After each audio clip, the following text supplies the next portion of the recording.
네, 안녕하십니까. 인하대학교에서 준비한 2022학년도 정시모집 최종 지원 전략 안내 두 번째 영상 시작하겠습니다. 두 번째 순서는 자연계열 학과 추천 영상인데요. 저는 사회를 맡은 인하대학교 노준호 주임 입학사정관입니다. 자연계열 학과 소개를 도와주실 두 분의 입학사정관 선생님을 소개해드리겠습니다.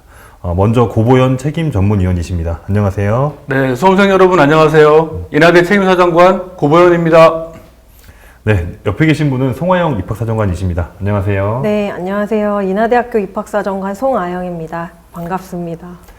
네, 인하대학교에서는 공대로 시작한 학교이다 보니까 아직까지도 자연계열 학과에 대한 인식이 더 긍정적으로 작용하고 있는 것 같습니다. 자연계열 모집단이라고 하면 대표적으로 공과대학, 자연과학대학, 의과대학, 소프트웨어 융합대학 이 소속 학과들을 생각할 수 있을 것 같은데요.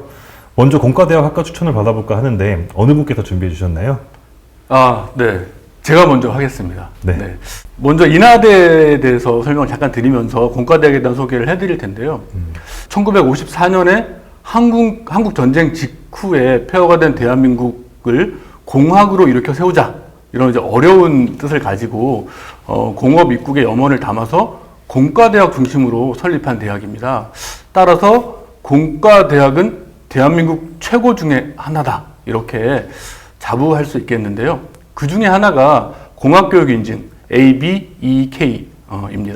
공학교육인증은 국내 기업체 지원 시 서류 전형 우대 등의 혜택이 있고요.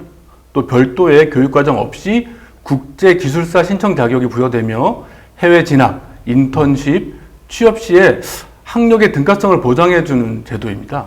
인하대는 수도권 대학 중에서 최대 학과가 인증을 받고 있으며 이로 인해서 글로벌 엔지니어로서의 기본 역량과 국가 경쟁력 확보에 기여하고 있습니다. 학과별 자세한 인증 상황이 궁금하실 텐데요. 인하대 정시 모집 요강상에 학과별로 별표를 잘 해놓았거든요. 그 별표를 확인하시면 공학교육 인증 학과다 이렇게 확인하실 수 있을 겁니다. 네, 아무래도 공학인증을 받지 못한 대학의 학과보다는 졸업 시 더 메리트가 있을 것 같습니다. 공과대학이 많은 학과 중에 어떤 학과를 추천해 주실 건가요?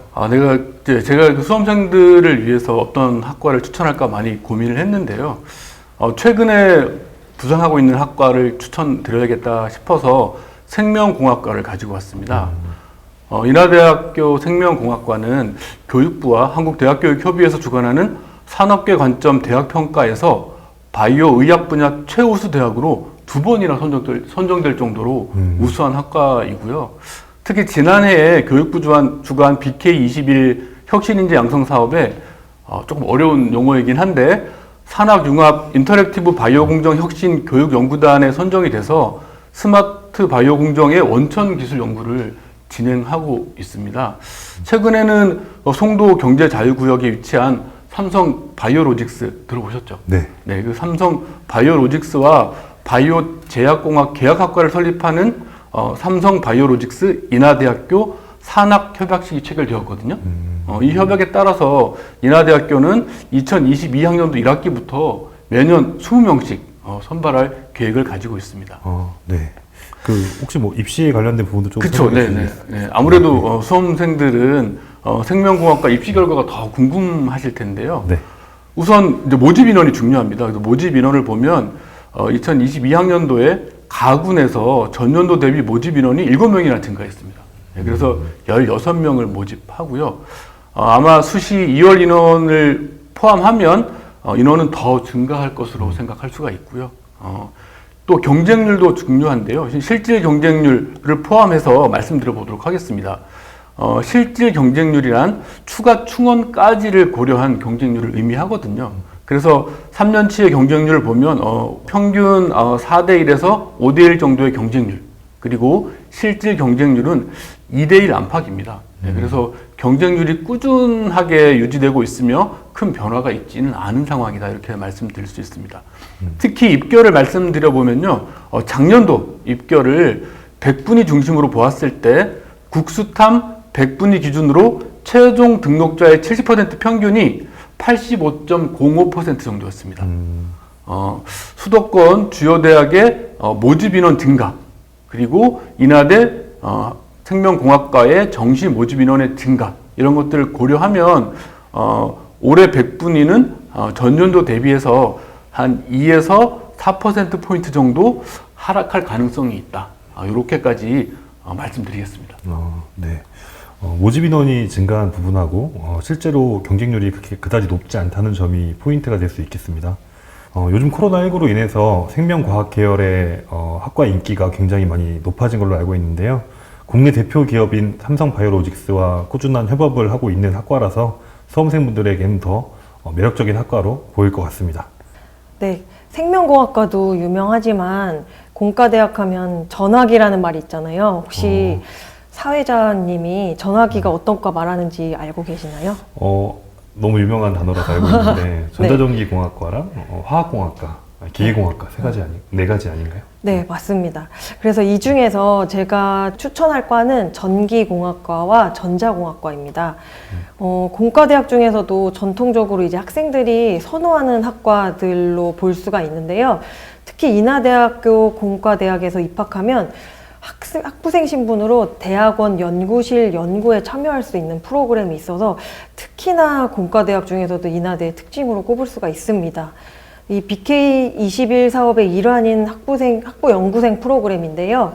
연구에만 참여를 하는 것이 아니라 학생들이 연구에 참여를 한 후에는 학부 전공 학점으로도 인정을 받을 수 있는 제도라서 학생들의 관심이 많은 프로그램입니다. 네.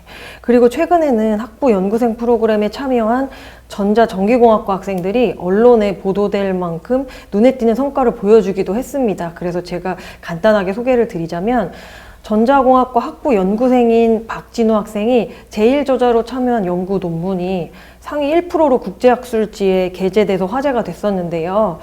사실 상위 1% 국제학술지에 논문이 실리는 건 교수님들에게도 큰 업적인 것으로 알고 있는데 학부생 신분으로 좀 대단한 성과라고 저희는 볼 수 있을 것 같습니다. 네, 전기공학과 학부생들도 최근 언론의 주목을 받았는데요. 메타버스 핵심 기술을 연구하는 학부생팀이 정부 지원 사업에 선정돼서 지원금을 받게 된 일인데 학생들이 이제 정부 지원금도 받고 세계적 트렌드인 그 메타버스에 들어가는 시스템 개발을 연구한다고 하니까 정말 저희 학교 입장에서는 자랑스럽게 생각하지 않을 수가 없습니다. 네. 또 입시에 대해서 이제 학생들이 궁금해 할 텐데요. 전자공학과부터 설명을 드리도록 하겠습니다. 전자공학과는 정시 다군에서 모집을 하고 있고요. 올해 37명 선발을 합니다. 경쟁률 추이를 보시면 평균 7대1의 경쟁률을 나타내고 있는 걸 보실 수가 있는데요. 추가 실질 경쟁률까지도 같이 보실 수가 있는데 추가 합격자까지 고려했을 때는 실질 경쟁률이 2대1이 안 되는 경쟁률을 보여주고 있습니다. 그리고 특히나 올해는 모집 인원이 7명 늘었기 때문에 경쟁률은 작년보다도 조금 더 하락하지 않을까 그렇게 보고 있습니다. 네. 또 인하대학교의 공대의 장점 중에 하나가 취업이잖아요. 근데 전자공학과도 취업률에선 또 빠질 수가 없는 학과 중에 하나인데요. 데이터를 보시면 취업률이 꾸준히 80% 내외를 이제 유지하고 있는 것을 볼 수가 있고 특히 지난해에는 82.8%로 상당히 높은 취업률을 나타내고 있습니다. 전기공학과 역시도 취업률에서는 뒤지지가 않는데 작년에 보시면 80% 수준을 꾸준히 유지하고 있는 것을 볼 수가 있습니다. 네, 전기공학과 역시도 이제 경쟁률과 관련해서 올해 정시 모집 인원에 대해서 설명을 드리겠습니다. 모집 인원은 작년보다 2배 가까이 이제 늘어서 32명을 선발을 하고 있고요. 나군에서 선발을 합니다. 전기공학과를 희망하는 학생들에게는 거의 2배 가까이 모집 인원이 늘었기 때문에 희소식일 것이라고 저희는 생각을 하고 있고요. 3년간 경쟁률 추이를 보면은 4대1의 경쟁률을 꾸준히 유지를 하고 있습니다.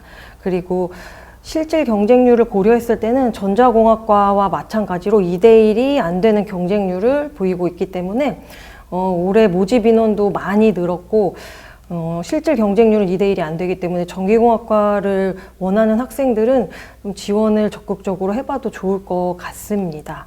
네. 사실 앞에서 전자공학과와 전기공학과의 취업률에 대해서 말씀을 드렸는데 취업률만 높다고 사실 좋은 건 아니잖아요. 네, 그래서 기업 규모별로 우리 취업 현황을 좀 자랑을 해보고 싶어서 데이터를 가지고 왔습니다. 취업 현황을 보시면은 전자공학과 같은 경우엔 대기업 취업률이 60%입니다. 보시면 수도권 대학 평균과 비교를 해보면 확연히 이제 취업 현황이 좋다는 것을 알 수가 있는데요. 수도권 대학 평균의 한 4배 정도 되는 수치라고 볼 수가 있습니다. 또 전기공학과 역시도 40% 정도의 취업률을 나타내는데 역시 수도권 대학보다는 월등히 높은 걸 보실 수가 있고요. 특히 전기공학과는 공공기관이나 공기업 취업률이 높은 것이 특징입니다. 약 한 40% 정도의 취업률을 나타내는데요. 수도권 대학 평균 취업률과 거의 한 5배 정도 차이가 납니다. 그래서 아웃풋이 남다른 학과들이 아닌가 생각을 하고 있습니다. 네, 그 BK21 사업이 대학원에 한해서 진행되는 사업인 줄 알았더니 학부생들에게도 혜택이 많이 돌아가네요. 전자전기공학도를 꿈꾸는 학생들이라면 굉장히 매력적인 학과로 기억될 것 같습니다. 인하대학교 하면 공과대학이 우수한 걸로 알고 있지만 자연과학대학 중에서도 굉장히 우수한 과가 많은 걸로 알고 있습니다. 혹시 추천해 주실 만한 학과가 있으신가요?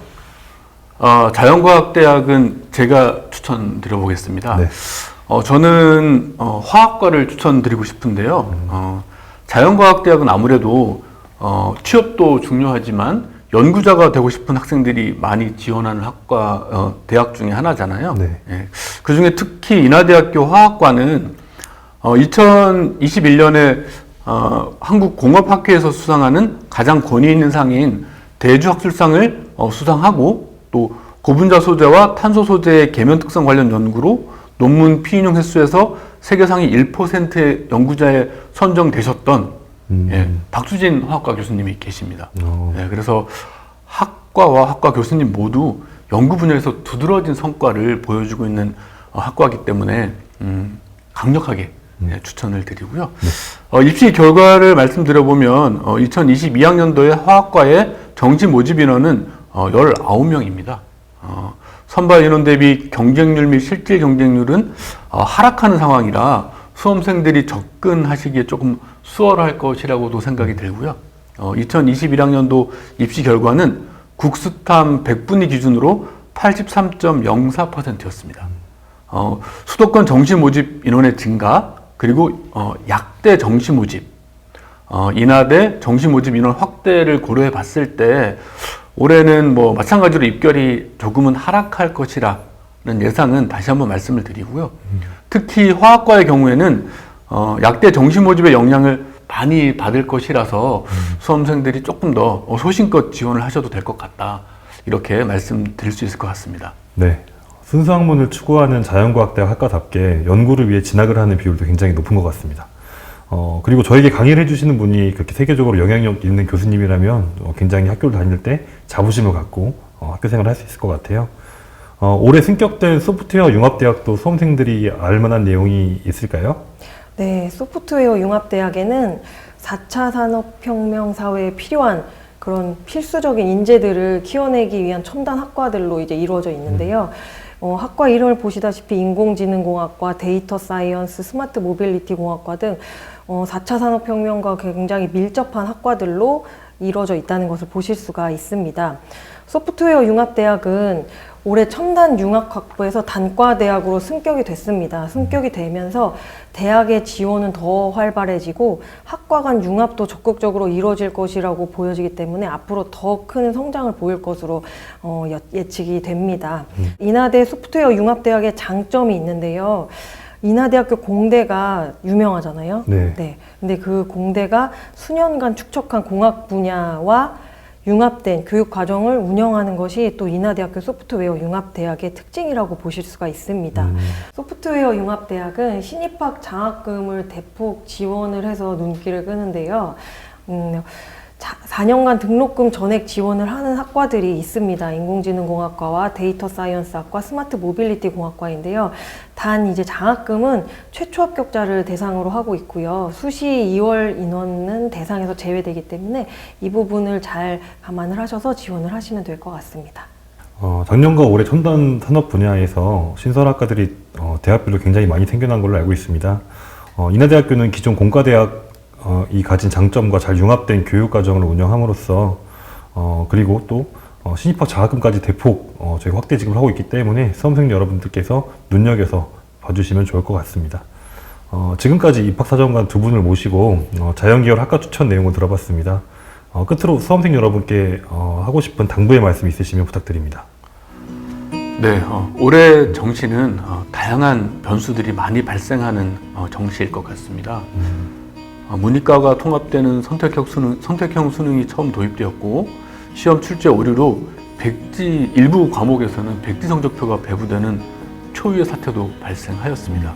이에 따라서 아마 수험생 여러분들도 많이 혼란스러울 것이라고 생각이 되는데요. 하지만 위기가 곧 기회일 수 있습니다. 끝까지 포기하지 마시고 소신껏 자신의 꿈과 진로를 고려하여 학과와 대학을 선택해 주시길 바랍니다. 네, 이것으로 2부 순서를 마치도록 하겠습니다. 감사합니다.